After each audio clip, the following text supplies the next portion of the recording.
Are you a real estate investor looking to sharpen your skills or a newbie looking to become one? You're in the right place. Welcome to Where Should I Invest? Real Estate Investing in Canada with your host, Sarah Larby. Once you get into real estate investing, you start to understand that the more properties you have, the less the banks like you. So every additional acquisition gets progressively more difficult typically. Commercial lending is very much the opposite in that way. So even outside of the portfolio they're actually looking to finance, commercial lenders want to see experience. They want to see execution. They want to be able to go to their credit teams and not have execution risk be a worry, which means that if you can come to the table and show them that, you know, you've done this dozens and dozens of times, that's a huge value add to the lenders. And in their underwriting, it's a lot more outside of the box. It's not like, hey, look, this is how we do it. This is the guidelines. It's a yes or no, you either fit or you don't. So having that experience and having that, you know, number of properties and involvement in projects is huge. The other thing that's absolutely critical in commercial lending is that portfolios are underwritten based on debt coverage rather than debt servicing. And so what that means is traditional residential lenders are looking at your ability as a person to cover the debt obligations that you have both on your primary home, on your investment properties, on your cars and lines of credit and student loans.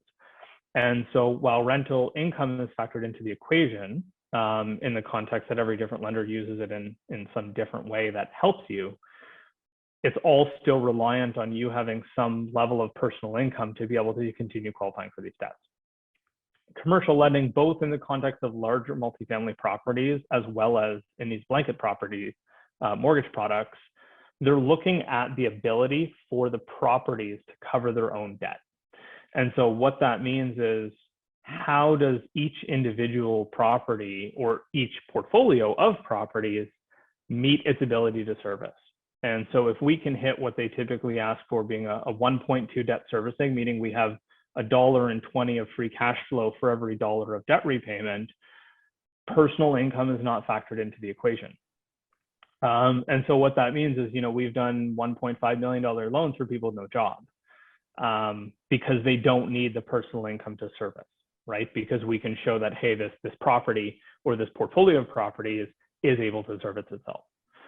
Now, and that goes back to why you want cash flowing properties, right? And because if you don't have the cash flowing properties, this option may not help you get to that 1.2 debt coverage ratio that you're looking for, obviously, as a bundle. Absolutely. Can you just briefly, before you go on to your next point, what are they looking at as part of that DCR ratio? Like, is it like the mortgage, the taxes? Like, what are those expense items? They're really looking at, I guess, a few things. They're starting with the gross income. So you're looking at what is your gross income coming in the door. Going down from that, you're really looking at getting to that net operating income level. So starting with gross income, you have a vacancy threshold. So depending on your market center, a lot of times they're using CMHC's market vacancies. Once you get through that, you have property taxes, you have utilities, you have insurance. Property management is almost always used. Now, keeping in mind that this is done usually as an average, so you don't need to have a property management contract in place because some investors do still self-manage as they grow their portfolio, but the lenders are going to make allocations for it, certainly. You know, they're going to look at repairs and maintenance, which are typically a per unit expense. So they may put a blanket and say, hey, look, we're going to allocate $800 a year per unit as the repair and maintenance expense.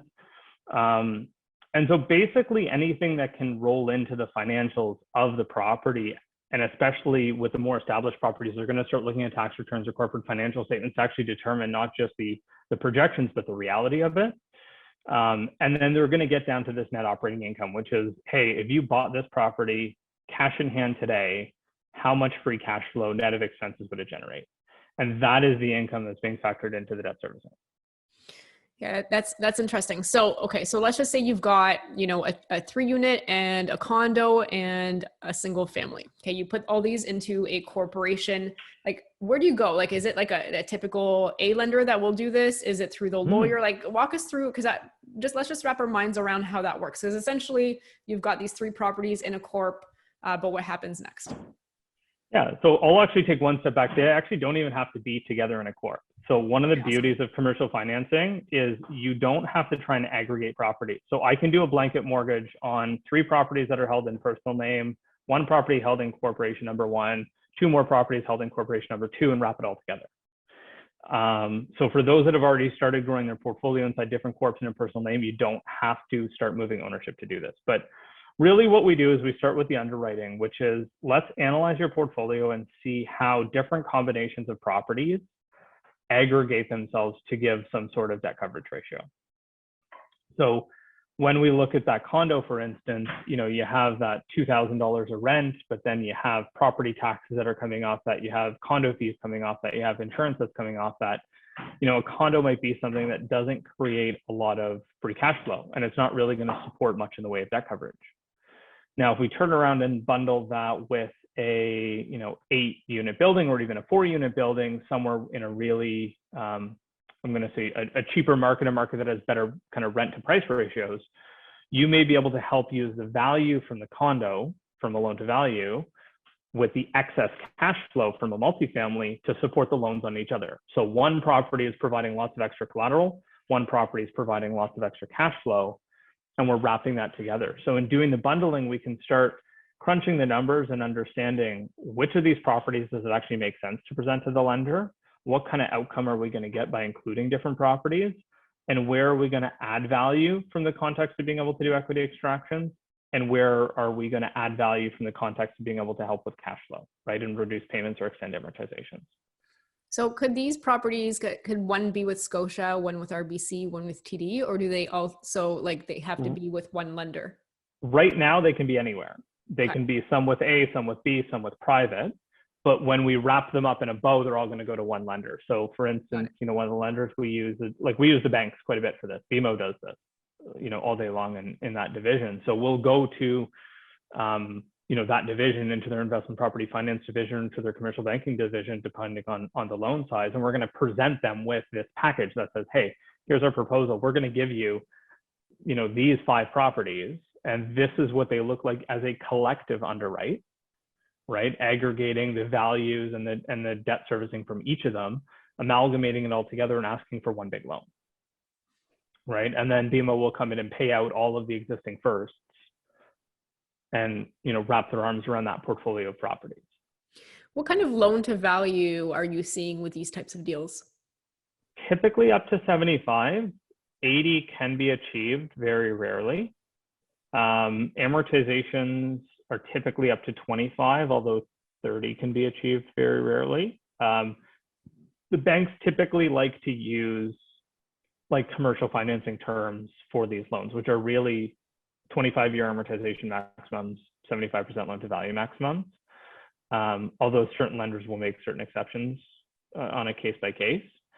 And the rates are typically in the, I don't know, if we were to compare it to residential, maybe 1% higher than your prevailing residential rate. So a 5-year residential fixed rate now might be 2.75. A 5-year commercial might be 3.75. So also pretty much free. It's just, I think the biggest thing would just be the loan to value being a little bit shorter, or less rather, potentially, and the amortization not being 30 years. So that could take a little bit of cash flow out. But I think the biggest benefit from what I'm hearing you say is if you've got some equity and you can't unlock it the traditional way, this could be a good option to do in order to be able to acquire more and unlock some of that cash. Does it come out as a cash out refi? Can you do a HELOC? Yeah, they don't care. No HELOCs, but cash out refi is fine.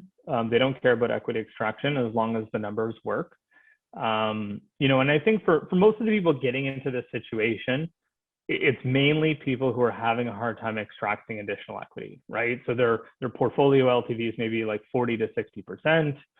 They have all this money, they bought 3, 4, 5 years ago, maybe mortgage qualifying was easier at that time, or maybe they moved to be a professional real estate investor. So they use this as an equity extraction. The other thing that we can sometimes use this for is what we call a reset. And so I'll give you an example. Let's say an investor had 10 properties in a corporation, all corporately held for the rental portfolio. We come in, we wash even if there's maybe only a little bit of equity extraction, but we wash it out, we pull it into this like large commercial lending facility. What happens is that those loans are no longer a part of their balance sheet, right? Because residential lenders don't look at commercial financing.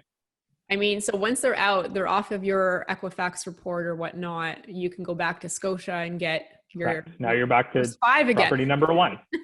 Yeah. So it becomes this bit of a reset button, right? So if you structure the acquisition properly from the get-go, then all of a sudden, you're 5 years in or 10 years in or however long it takes you for this to make sense. You go in, you do this blanket commercial takeout.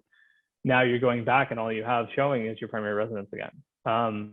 The only big caveat to this is it has to be in a corporation for that to work, because otherwise it's going to show on your T1 general. Thanks so much for listening to Where Should I Invest with your host, Sarah Larby. Make sure to listen in next time. We'll catch you on the next episode of Where Should I Invest.